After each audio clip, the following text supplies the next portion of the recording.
नातू साहेबांचं आणि खरं तर माझ्या वडिलांचं एक वेगळं घरोब्याचं नातं आहे. मी आज राणे साहेबांनाही बोललो की मी आज नातू साहेबांच्या वाढदिवसाला जाणार आहे, तर मलाही माझ्याही शुभेच्छा सांग, 100% सांग. आणि नातू साहेबांबरोबर जी काही वर्ष मी बघितली, आमचा प्रयत्न राहिला की नातू साहेब तुमचा स्वभावाचा जास्त प्रभाव आमच्यावर पडावा,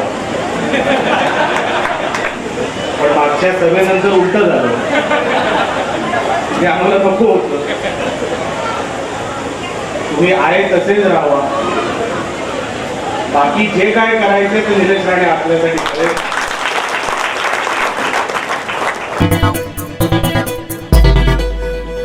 टाइम्स डिजिटलला लाईक करा, सबस्क्राईब करा, शेअर करा आणि बेल आयकॉन दाबायला विसरू नका. पाहत रहा टाइम्स डिजिटल.